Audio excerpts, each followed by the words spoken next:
తాను అధ్యక్షుడు. కులంలో నేను శూద్ర కులంలో ఉండడం వల్ల వివక్షకు గురైనా అంటే నేనే కాకుండా ఇట్లా ఈ సమాజంలో అనేక మంది గురవుతారని దాని గురించి చర్చ చేయడం స్టార్ట్ చేసి ఈ కులాన్నే లేకుండా చేయాలి అన్నటువంటి ఒక మహత్తర ఉద్యమానికి ఆ రోజు బీజం పడింది. దానివల్ల ఏం చేసిండు తను, దీనికి కారణం ఏంటి అంటే చదువు అనేది చేసింది. కింది వర్గాలకు చదువు ఉండాలని భావించింది. చదువు ఉండాలని భావించి చదువు కొరకు అనేక స్కూల్స్ను 18వ శతాబ్దంలోనే స్కూల్స్ పెట్టడం జరిగింది. మహర్ల కొరకు, మాగుల కొరకు, తర్వాత వెనుకబడ్డ వర్గాల కొరకు స్కూల్స్ పెట్టి ఎడ్యుకేషన్ ముందుకు తీసుకురావాలి. చదువు అనేది లేకపోవడం వల్లే ఈ కింది వర్గాలంతా కూడా పైన ఉన్నటువంటి వర్గాల యొక్క దోపిడికి, అణచివేతకు, కుల వివక్షకు గురవుతున్నాయి. చదువు అనేది ముందుకు తీసుకురావాలి, ఇది ఒకటే మార్పు జరుగుతుందని చెప్పేసి తీసుకొచ్చి ముఖ్యంగా స్త్రీలను మార్పు తీసుకురావాలి, వాళ్ళ కుటుంబాల మార్పు తీసుకొస్తారు, తద్వారా సమాజం మార్పు జరుగుతుందని ఇవాళ ఒక మహాత్మా జ్యోతిరావు పూలే గారు సావిత్రిబాయి పూలేను అందజేయడం జరిగింది. వాళ్ళ భార్యకే చదువు చెప్పి ఆమెనే మొట్టమొదటి మహిళగా ఇలా కీర్తించబడింది. ఒక అణచబడ్డ వ్యక్తే ఇలా కీర్తించబడతారు. మనం అందరం అనుకుంటూ ఉంటాం సమయం ఉండదు, మనము అనేక మంది వ్యక్తులుగా కోరికలు ఉండవచ్చు కాక తిరగాల, పెద్ద పెద్ద కార్లలో బంగ్లాలు ఉండాలా, అనేక సంపాదన ఉండాలా, తిరుగుతూ ఉంటాం. కానీ చరిత్ర అంతా కూడా పోరాడి గెలిచిన వాళ్ళదే చరిత్ర. భవంతులు ఉన్న వాళ్ళది, డబ్బులు ఉన్న వాళ్ళది, ఇంకోటి చిన్న చిన్న పదవులు రావని చాలా ఈగోకి ఫీల్ అవుతారు. ఇలా మహాత్మా జ్యోతిరావు పూలే భారతదేశం మొత్తం గుర్తించబడుతున్నాడు. ఎందుకు గుర్తించబడుతున్నాడు? ఈ సమాజంలో కులం అనేది ఒక మహమ్మారిగా ఉండి అనేక మందిని వివక్షకు గురి చేస్తూ ఉన్నది.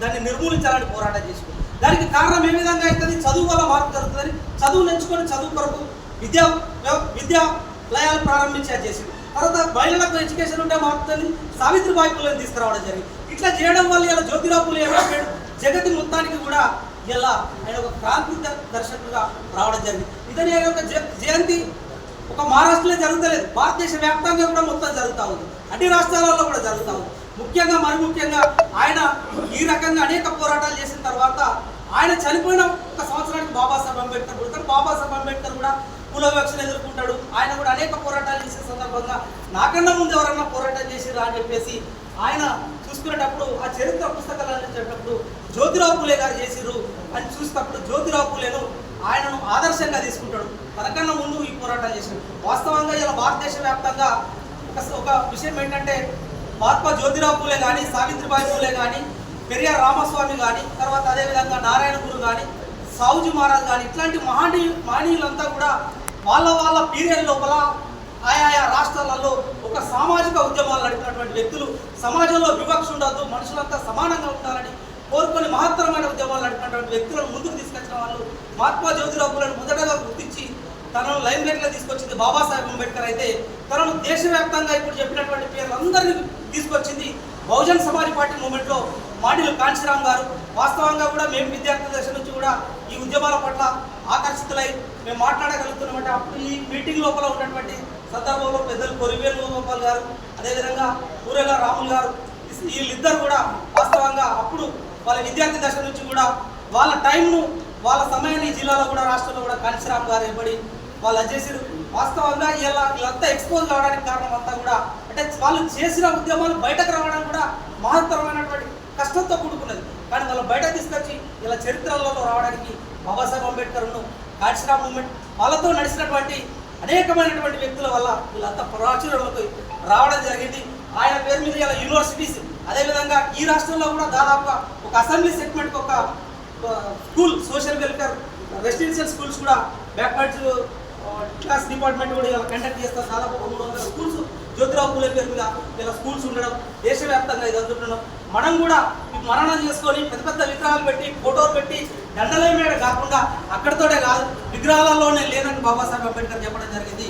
మరి ఎక్కడ ఉన్నాడు బాబాసాహెబ్ అంబేద్కర్ అంటే మనం ఇప్పటికి కూడా అనేక గ్రామాలలో వివక్ష జరుగుతూ ఉంది, ఏదో ఒక రూపంలో జరుగుతూ ఉంది. చదువుకున్న వాళ్ళుగా మనము ఒక ఇంటలెక్చువల్ గ్రూప్గా ఉన్నటువంటి మనకు సంబంధం ఉన్నా లేకపోయినా మనం కొన్ని సందర్భాల్లో వివక్షకు గురి కావచ్చు, కాకపోవచ్చు. మనం వచ్చిన సమాజమో లేకుంటే మనం పుట్టిన ఊరో మన ప్రాంతం వివక్షకు గురవుతుంది. అవి పేపర్లో, టీవీలలో వస్తుంది, లేదా సోషల్ మీడియాలో వచ్చినప్పుడు మనం స్పందించాలి, ఖండించకుంటే మనం వాటిని ఎంకరేజ్ చేసే కిందికి అవుతాం. వారికి దండేసి మనం నివాళులు అర్పించడమే కాదు, మహనీయుల యొక్క ఆలోచన ముందుకు తీసుకుపోవాలంటే అసమానత లేని సమాజాన్ని మనం వైపు అడుగులేయాలి. అసమానతల మీద, వివక్షత మీద సోషల్ బైకాట్ జరుగుతున్నప్పుడు మనం మాట్లాడవలసినటువంటి బాధ్యత ఉంటుంది. మనం గురి కావచ్చు, గురి కాకపోవచ్చు. ఇప్పుడు నేను గురి కాలేదు, ఎప్పుడు కూడా నన్ను చేసే ధైర్యం కూడా ఎవరికి లేదు. కానీ అంత మాత్రాన నేను ఈ మూమెంట్లో వచ్చినాను. ఎందుకు వచ్చినాను? నేను వచ్చినటువంటి సామాజిక ఉద్యమాల నేపథ్యంతో నేను వచ్చినాను. అట్లా అనేక మంది కూడా ఎదురై ఉంటే ఎదురు కానీ చదువుకున్న వాళ్ళు, రాయగలిగిన వాళ్ళు ప్రతి ఒక్కరు సమాజానికి ఉపయోగపడిన రోజే అది మనం గుర్తుంటుంది. మనం ఉన్నా లేకపోయినా ఇలా జ్యోతిరావు పూలే కుటుంబం మనకు గుర్తిస్తలేదు, వాళ్ళ కుటుంబంతో మనకు బంధం లేదు, వాళ్ళ రాష్ట్రంతో మనకు సంబంధం లేదు. కానీ చేసిన యొక్క గొప్ప పనులే మనిషి ఉన్నా లేకపోయినా నిలబడతాయి. కాబట్టి మనం కూడా మన సమయాన్ని కొంత కూడా సమాజానికి వెచ్చించాలి. ఎందుకంటే తిరిగి సమాజానికి ఇవ్వవలసినటువంటి బాధ్యత ఉంది. కాబట్టి మనము వాస్తవంగా కార్యక్రమాన్ని నిర్వహించినటువంటి బార్ అసోసియేషన్కు మరి పేరు పేరున అధ్యక్షులకు, జనరల్ సెక్రటరీకి, ఎగ్జిక్యూటివ్ కమిటీకి అందరికీ కూడా ధన్యవాదాలు. హాజరైనటువంటి ప్రతి ఒక్కరికి కూడా మరొక మారి శుభాకాంక్షలు చెప్తూ దయచేసి భక్తులు ఒక్క నిమిషం మాట్లాడారు.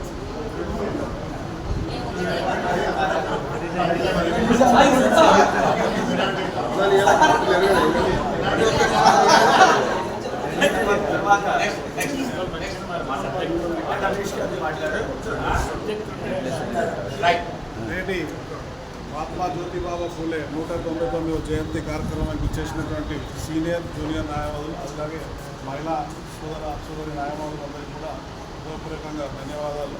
అదేవిధంగా నూతనంగా ఎన్నికైనటువంటి బార్ అసోసియేషన్ కరీంనగర్ కమిటీకి ముందుగా అభినందనలు తెలుపుతూ నేటి కార్యక్రమం నిర్వహిస్తున్నందుకు కూడా మరొకసారి అభినందనలు తెలియజేయడం జరుగుతున్నది.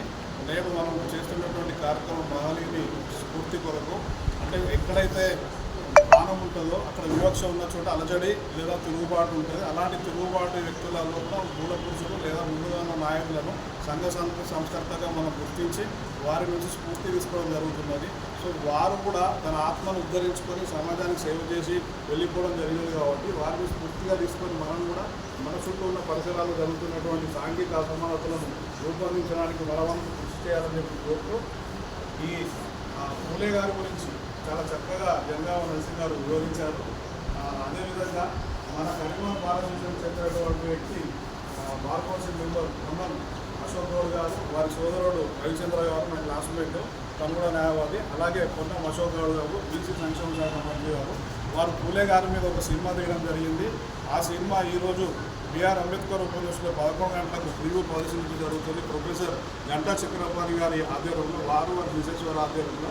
వారు కూడా మన కరీంనగర్ జిల్లాకు చెందినవారు. ఈ నలుగురు కూడా కరీంనగర్ జిల్లాకు చెందినవారు. ఈ ముగ్గురు మన కరీంనగర్ బార్ అసోసియేషన్ సభ్యులే.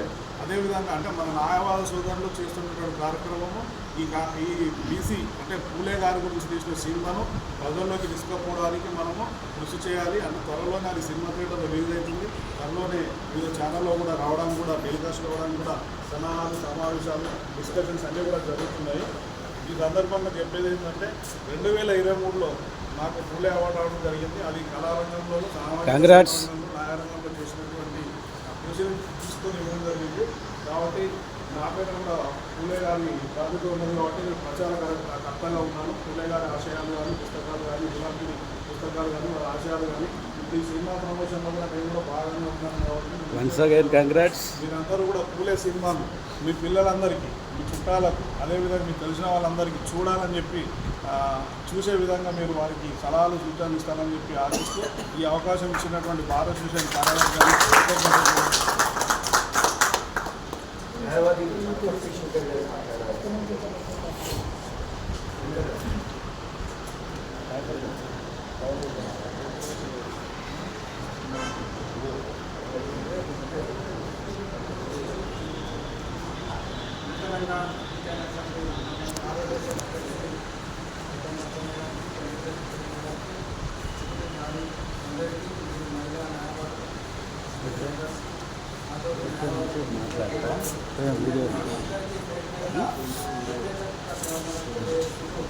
ఈరోజు 99